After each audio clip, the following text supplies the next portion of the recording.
사랑하는 성도 여러분, 오늘도 하나님의 은혜와 하나님의 축복이 저와 여러분들의 삶 속에 늘 함께 하실 수 있기를 주님의 이름으로 간절히 축원합니다.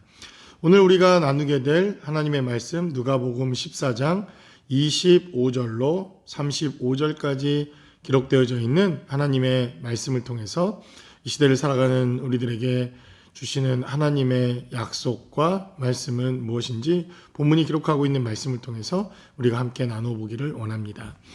오늘 본문에 기록되어져 있는 메시지를 한마디로 우리가 정의를 내려보자면 바로 제자도에 대한 하나님의 말씀입니다. 제자가 무엇인가? 예수님께서 누가복음을 통해서 우리에게 말씀하시는 제자란 도대체 무엇인가? 오늘 그 핵심에 대한 메시지가 본문 가운데 기록됩니다. 그래서 25절에 기록되어져 있는 이 제자라고 하는 단어와 완전히 반대되어지는 개념의 단어와 메시지가 25절에 등장을 합니다. 수많은 무리가 함께 갈새 예수께서 돌이키사 이르시되라고 25절은 이렇게 시작을 합니다. 제자라는 말과 완전히 상반된 개념이면서 우리가 눈여겨봐야 할 단어가 등장을 하는데, 수많은 무리가 함께 예수님을 따르고 예수님과 동행하고 예수님의 기적을 맛보고 예수님과의 3년 동안의 공생의 기간 동안 엄청나게 많은 무리들이 주님을 연호하고 따르고 또 그분의 모든 사역 가운데 동참했었다고 하는 사실을 우리는 기억해야 할 필요가 있습니다. 그래서 누가도 그 수를 헤아릴 수는 없지만 수많은 무리들이 예수님을 따랐다 이렇게 말합니다. 우리가 어림잡아 짐작해 볼 수 있는 것은 오병이어의 사건이나 혹은 칠병이어의 사건을 통해서 5,000명을 먹이시고 또 남자의 성인 무리 4,000명을 먹이시는 이러한 기적과 능력들이 주님의 공생의 기간 동안 있었던 것을 봅니다.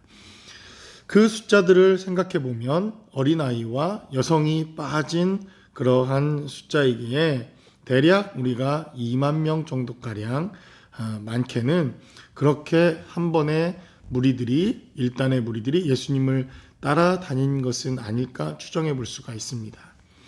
그러니까 그 당시 이스라엘이라고 하는 작은 마을, 그리고 그때 당시의 인구 분포, 이러한 여러 가지 상황들을 고려할 때 약 2만 명가량의 군중들이 주님을 따르고 주님의 사역과 공생의 기간 동안 함께 했었다고 하는 것을 생각해 보면 상당히 많은 수의 무리들이 주님을 따랐구나 하는 것을 알 수가 있습니다.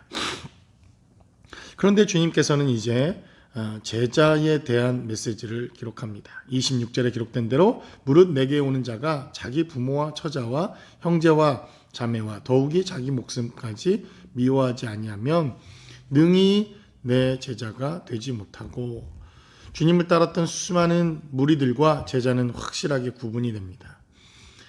우리는 제자들 교회 아닙니까? 주님의 제자가 되겠다고 주님의 제자의 수준까지 우리가 삶을 살아보겠다, 이러한 결단과 마음이 교회의 이름으로 그렇게 표현되어지고 있습니다. 그런데 오늘 첫 번째 제자의 조건은 우선순위가 어디에 있는가 하는 것을 주님은 말씀하십니다. 지금 26절에 기록된 대로 자기 부모와 처자와 형제와 자매를 다 버려라, 그러니까 실제로 버리라, 이렇게 말씀하시는 것이 아닙니다. 만약 그렇다면 저도 아내를 버리고 아이들을 버리고 모든 부모 형제들을 버리고 목회를 해야 되는 것, 주님이 그렇게 말씀하시는 것이 아니라 우선순위가 어디에 있는가 하는 것을 말씀하십니다. 물론 우리의 육신의 부모, 육신의 자녀들, 또 아내와 가족들, 대단히 우리 삶에 있어서 가장 가깝고 중요한 사람들입니다. 그러나 주의 일을 위해서는 때로는 우선순위가 하나님 앞에 있어야 함을, 우리의 삶의 자리에 제자라고 하는 직분은 삶의 우선순위가 항상 주님께로부터 나온다고 하는 것을 고백할 수 있어야 한다는 것입니다. 때때로 주의 사역을 감당하다 보면 참 고민이 될 때가 많이 있습니다. 이러한 삶의 고민거리와 문제 앞에서 우선순위가 하나님께 있다고 하는 것을 우리가 고백할 수 있는가? 그리고 실제로 그렇게 삶을 살아내고 있는가? 내가 과연 주님의 제자인가? 아니면 주님을 따르는 그냥 한 무리에 불과한가? 우리의 삶을 되돌아볼 때 내 삶의 우선순위가 어디에 있는지 여러분들의 삶의 자리를 한번 점검해 보실 수 있는 시간들이 되길 바랍니다. 두 번째로 주님이 말씀하시는 제자도의 원리, 주님이 말씀하시는 요구하는 제자의 삶은 바로 헌신과 희생입니다. 27절에 기록된 대로 누구든지 자기 십자가를 지고 나를 따르지 않는 자도 능히 내 제자가 되지 못하리라. 27절에 기록된 메시지를 잘 살펴볼 필요가 있습니다. 누구든지 자기 십자가를 지라 이렇게 말합니다. 자기에게 주어진 십자가가 있다는 것입니다. 그래서 주님을 따르고자 하는 제자는 반드시 자신에게 주어진 십자가가 있습니다. 그러나 모든 사람에게 동일한 모양으로 이 십자가가 나타나는 것은 아닙니다. 27절에 자기 십자가가 있다는 것입니다. 어떤 이들은 물질적인 고난과 고통이 있기도 하고 어떤 이들은 가족의 여러 가지 관계와 어려움들의 문제가 생기기도 하고 또 어떤 이들은 육체의 핍박과 고난을 당하기도 합니다. 또 어떤 이들은 영적인 많은 공격과 어려움들을 당하기도 하고 각각 나타나는 이러한 져야 할 십자가는 다르지만 주님의 제자가 되고자 한다면 반드시 자신이 지고 가야 할 십자가가 있다는 것입니다. 그것을 지고 그 고난과 희생에 각오가 되어 있지 아니하면 제자가 될 수 없다는 것입니다.